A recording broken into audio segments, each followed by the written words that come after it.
Hey guys, and welcome to my spoiler review for Jurassic World Rebirth. So to start off this review, I watched Jurassic World Rebirth I think maybe a week, 2 weeks ago now, and I did enjoy the film. Overall, I think it's about a 7 out of 10.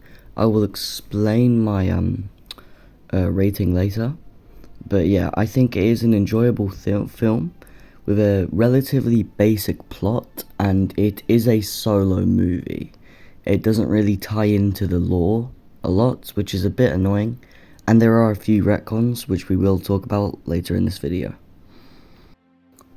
So the plot for this movie was they had to retrieve these 3 DNA samples from the 3 biggest dinosaurs, which they actually do say in the movie, although they're not the 3 biggest dinosaurs, because Mosasaurus and Quetzalcoatlus are not classified as dinosaurs, which is I think that's a bit of a flaw, assuming that the character I think that says this is Dr. Henry Loomis, who is supposed to be a paleontologist, and he names them dinosaurs, which yeah, that is a bit annoying.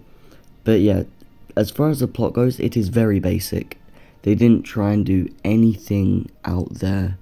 It just wasn't as big of a plot as like Dominion, which I didn't really like Dominion at all. I think this is a better movie, but I think the plot for Dominion was had more for it, had more going for it than just 3 DNA samples, if you know what I mean.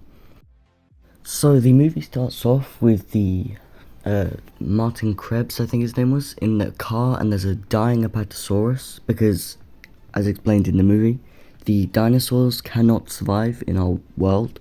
They can only survive in small, isolated, like, rainforesty areas close to the equator, which is, that's a bit of a big retcon, because Dominion left the franchise in very openly, and there could have been any sort of story done, but we went back to an island, which is, I would have rather not seen that, but you know, this is what we ended up with. It is a good movie. It's just a bit of a disappointment that basically the entire Jurassic World the 3 Jurassic World movies were kind of retconned. It's a bit annoying, but I thought that whole first scene in the car showing the dinosaurs in the world, I thought it was a pretty good scene. But then before that, obviously we had the opening with the lab and the D-Rex with the Snickers bar, which I think you've probably heard enough by now, but yeah, that is very Final Destination-y. But yeah, I really liked that opening with the D-Rex. I will talk about the D-Rex more later, but yeah, the opening was really good. I still think Fallen Kingdom is the best, but it was a really strong opening. And then after that, we get the 2 boat scenes, one with the family, and then the team with the Mosasaurus. I think this is one of the best sequences in the movie with the Mosasaur. It was just because the Mosasaur has been severely underused, and I love this new Mosasaur, the new design. I think it's a lot better than the last one. I love the way it was used, the build up, everything about the Mosasaur sequence was just amazing. So yeah, we have that whole scene with the crew and the Mosasaur when they retrieve the DNA. And then we have the family boat scene, which is, I think, the first time we see the Mosasaurus. But yeah, I loved that first bit. The new Mosasaur design is so much nicer. And I love these new dinosaur designs. It's such like a breath of fresh air from like the not Gareth Edwards, Colin Trevorrow. All of his designs were like monster-like. They were a lot more monster-like, and these ones are more like Jurassic Park designs. You know, nicer colors, brighter patterns, stuff like that. And yeah, the family scene, the only character that annoyed me, and I think annoyed everyone else, was the boyfriend character. But they did kind of finish that whole character arc. I thought that was really good, like, just a good story for the characters, which is something that the Jurassic World franchise did not have at all. So the characters were really good. I think both sides, I think the family and the crew were both really well written. But yeah. And then the next big scene is the Titanosaur scene. in the long grass. I loved everything about this scene. It was sort of a homage to Jurassic Park and like every Jurassic movie where they have that scene where they look at the dinosaurs in like awe. But yeah, this one was just perfect in my opinion. The designs, again, beautiful designs. And then after this point in the film, I'd say, the you kind of see that it's like, okay, this film is more, kind of like a checklist. Like, they have 3 DNA samples, then that's it. And then it's like, what is the rest of the movie going to be about? And then we will talk about that in a second. And then we have the Quetzalcoatl scene. Once again, loved the design, but they retconned it because in Dominion it was said that the Biosyn Quetzalcoatlus was the most paleo-accurate, but in the museum we see the Quetzalcoatlus skeleton and it looks exactly like the Rebirth design, but the Rebirth design aren't meant to be paleo-accurate, they're meant to be like mutated failures. But yeah, that's a bit weird. Quetzalcoatlus design is really nice. I prefer the Dominion one, but I don't know why they couldn't have just called this Hatzegopteryx, because it does look more like Hatzegopteryx with the new like skull shape, and then it would have fixed the retcon and fixed everything, but they just decided to do a new Quetzalcoatlus. It is a nice design, but it's just a bit strange. The whole scene was really good. The Leclerc's death, I think that's his name, that was a really disturbing death. That was a good death, compared to all the others as well. And then obviously we had another dinosaur, the little green one. I think it was called Anorignathus, something like that. But yeah, I really like that creature's design. That was a really cool design, kind of like the Gelopteryx in Jurassic World Evolution 2. But yeah, really nice dinosaur, nice new creature. There's oh wait, I said dinosaur. It's not a dinosaur. I know it isn't. And then there was the like Titanoboa snake thing. And then another reveal, which we will talk about later. And then we have the T-Rex raft scene, which was from the original Jurassic Park novel, which they was scrapped from the original Jurassic Park movie. This scene was perfect. It was amazing. At first we see the T-Rex, like just waking up. It was having a nap. Then it goes for a drink, being portrayed as an actual animal, which the Jurassic World movies failed to do. And then as it approaches the raft, like it's curious, it doesn't attack them straight away, and then it plays with the raft a bit, and then it starts to attack it, because I think like bright colours are considered to be like poisonous or dangerous for animals. So it was really curious, and then when it saw the people, then it started to attack it. But yeah, I really like this scene. The dinosaurs were being portrayed as animals, how they should be.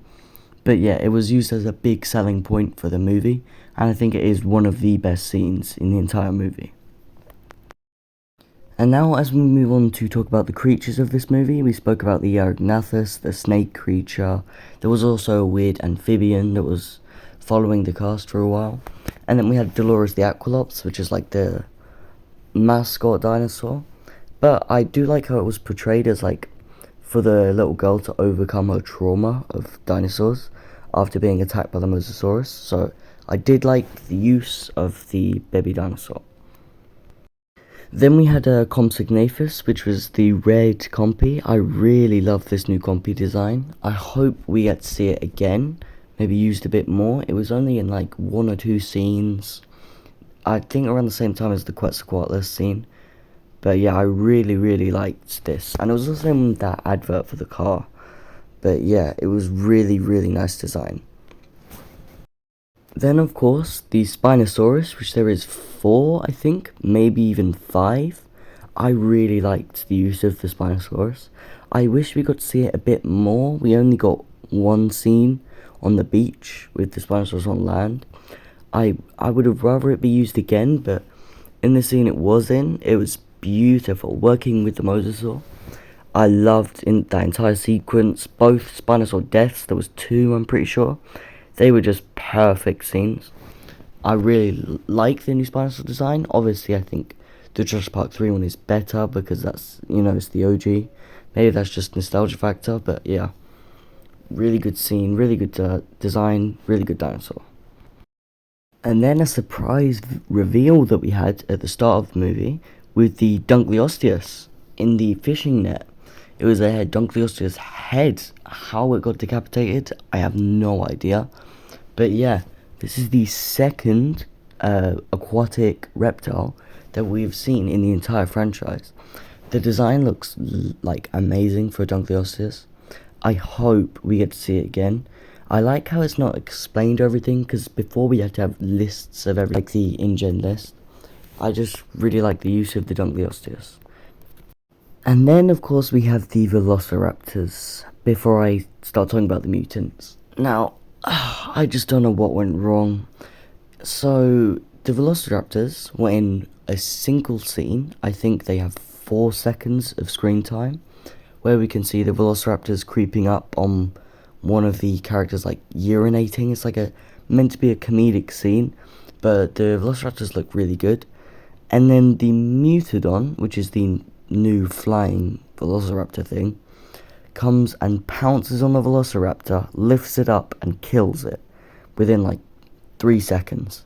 And then we don't see Velociraptor ever again in the entire film. I just don't understand why the Mutodons had to be in the film, because the Velociraptors basically do everything they do except for fly, but the Mutodons don't even use their wings for anything.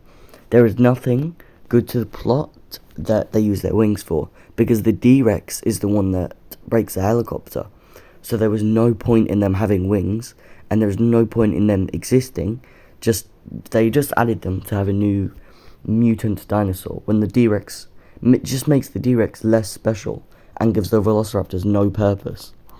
But the Velociraptor design was amazing, although we never see it because the scene is dark. I just don't understand what went wrong. Also, I'm pretty sure a scene with the Velociraptors is cut, because as you can see in the photo above with the Velociraptor claws, and these aren't Mutodon claws, and in this is in one of the trailers, and Henry Loomis literally says they are raptors, so I don't know why this scene was cut. It looks like we would have actually seen the raptors. I don't understand why this was cut. I want to see this. Where is it?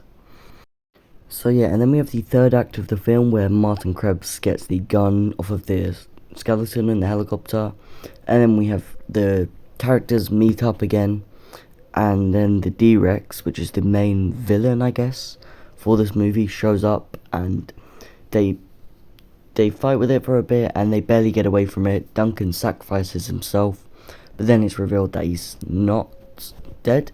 I really like the ending for this movie. It doesn't have to be a climactic, massive dinosaur fight. I really enjoyed the ending, because, you know, the D-Rex is still alive, and they can reuse it. And I think one of the Mutodons died, thank God. I never want to see them ever again, which I will talk about in just a second. But yeah, I really liked the ending. I really liked the character arcs. I really liked how Duncan has his, I think his kid died or something, and then he saved the family. I really liked that. He also said, before, I'm not going to die in the jungle, which he is true to his words, because he didn't die in the jungle, and he escaped, which that was kind of like a hint at the ending. I really liked the character arcs, the writing. I think all of that was perfect. It's just, I don't understand the Mutodons at all. I can understand the D-Rex, they wanted a new villain, but I could have just been the T-Rex, but I can understand the D-Rex. However, I cannot understand the Mutodons at all. I do not understand why. I do not understand how that, they decided to go with that plot line. But yeah, let's talk about the Mutodons. So, I think the biggest flaw of this entire movie is the Mutodons. I do not understand why they decided to go with this. You could have had the ending, the scrapped ending from the Lost World, with the Pteranodons and the Velociraptors. Imagine if they had the Quetzalcoatlus and the Velociraptors attacking the helicopter and attacking all of the main cast. You could have had the raptors in the gas station, like they kind of tried to do with the homage to the kitchen scene from Jurassic Park, but you could have actually had the Velociraptors in the gas station, and that would have been so much better than these just strange Mutodons that they decided to go with. So I just don't understand why they did it. You could have had the Quetzalcoatlus fighting the helicopter or whatever, But you don't even really need the Quetzalcoatlus because the Mutodons don't use their wings for anything. You could have just had the raptors in the tunnel and just had the raptors pursuing the cast in the gas station as well. Apart from the Mutodons, I really did like the gas station scene with like the breathing against the glass when the girl was hiding. I really like that. I like how they got away in the tunnel system, and one of the Mutodons does die, which I was very happy about, but I just don't understand why. But yeah, overall, Jurassic World Rebirth is a good film. It kind of has a weak story. It has really good character arcs. It has really good dinosaur designs. It does leave a lot to be desired, especially about if they're talking about potential sequel. But they have a lot of ways they could make a sequel. I am also writing a novel book inspired thing for a potential sequel for Jurassic World Rebirth, and I might release an audiobook about it. So if you are interested in that, then make sure to leave a like, comment, subscribe. Thanks for watching, thanks for listening to my review, and I'll see you all in the next one.